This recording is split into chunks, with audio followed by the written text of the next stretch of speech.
The door creaked open just a little, and the man inside leaned on the frame. His voice was firm, protective, even a little tired. "I'm not running a hotel. If you're looking for a cheap place, keep walking." The girl standing outside froze, her hand tightening around a worn leather notebook. She wasn't used to being dismissed. Not like this. Dressed in a crimson dress that didn't quite fit the mood of the quiet suburban street, she stood there in silence, her blue eyes narrowing. This was the home of Daniel Hart, a single father doing his best to raise his young son while working late shifts. His walls carried the faint smell of paint and wood polish, evidence of how hard he worked to keep the roof above their heads. The small sign taped to the wall beside him read, "Room for rent," the letters bold but uneven, as if written quickly, without time to fuss. And standing before him was Emily Sinclair, a college girl used to marble halls, chauffeured cars, and an endless credit card balance. Yet here she was, backpack on her shoulders, without a hint of her family's fortune showing. Daniel studied her, still blocking the doorway. "You don't look like someone who'd want to live here. What's the catch?" Emily's lips curved into the faintest smile.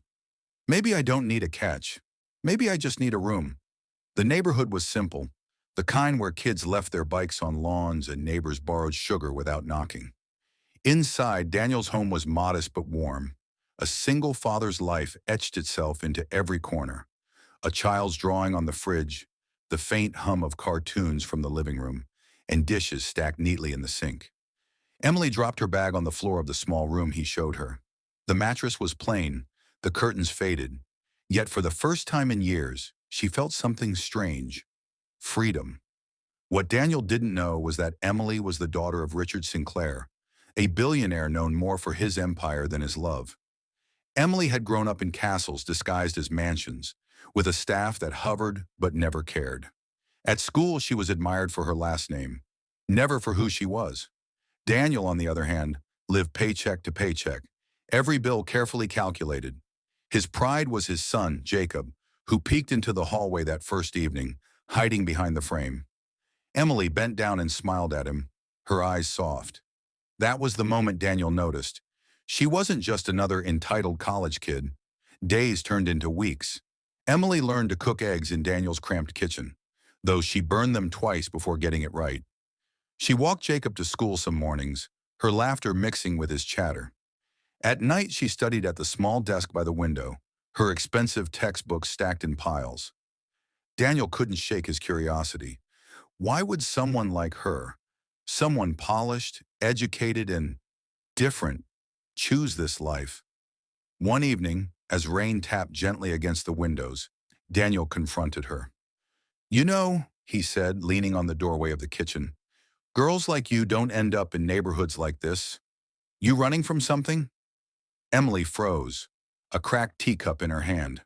For a moment, she wanted to tell him everything, but then she smiled faintly. "Maybe I'm just looking for something." The truth didn't come out until weeks later. Daniel had been called to Jacob's school. Nothing serious, just a parent-teacher meeting. Emily offered to babysit while he was gone. When he returned, the sound of piano music floated through the window. Curious, he stepped inside. There, in his small living room, Emily sat at the old, slightly out-of-tune piano. Jacob stood beside her, watching in awe as her fingers moved gracefully across the keys. The melody was haunting, elegant, far too refined for someone who claimed to be just another student. Daniel's suspicion grew. That night, after Jacob had gone to bed, he pressed again. "Emily, who are you really?" She met his gaze, her eyes shimmering with something between fear and relief. And finally she told him about the mansion, about the empire, about the father who loved money more than her, and about why she left, because she wanted, for once in her life, to be treated like a person instead of a name. Daniel leaned back, silent. For a man who measured every dollar, the idea of walking away from millions seemed impossible. And yet, looking at Emily, he under the reveal shifted something between them. Emily began to see Daniel not as a landlord, but as someone who carried his burdens with quiet strength. He taught her to live simply, how to fix a leaky faucet, how to shop with coupons, how to enjoy the laughter of a child more than the glow of a diamond. Daniel, in turn, learned from Emily too. She showed him patience when bills stacked up, offered him encouragement when he felt he wasn't enough for his son, and reminded him that kindness often outweighed wealth. The real turning point came one late evening. Daniel returned from work, exhausted, only to find Jacob asleep on the couch. Emily had stayed up with him, helping with a school project. On the table lay a model volcano, messy with glue but glowing with effort. Emily looked up at Daniel, her hair tied back, her hands stained with paint. For a moment, Daniel saw not the daughter of a billionaire, not the girl from another world, but someone who belonged right there, in his messy, imperfect life. By the time spring came, Emily's secret was no longer a burden, but a bond. Daniel still worked hard, still carried the weight of fatherhood, but now he did it with someone at his side who believed in him. Emily, once invisible in her father's shadow, had found something her money never gave her: family, warmth, and a home that felt real. One evening, as the sun dipped low and painted the sky in gold, Daniel stood by the doorway, watching Emily laugh with Jacob in the yard. His voice was softer now, stripped of suspicion. Maybe renting that room wasn't such a bad idea after all. And Emily, smiling at him with quiet certainty, whispered back, "Maybe it was the best decision I ever made." Sometimes the wealth we seek has nothing to do with money.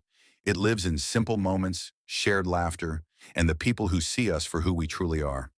If this story touched you, subscribe and comment your country below, because sometimes the greatest riches are found in the places we least expect.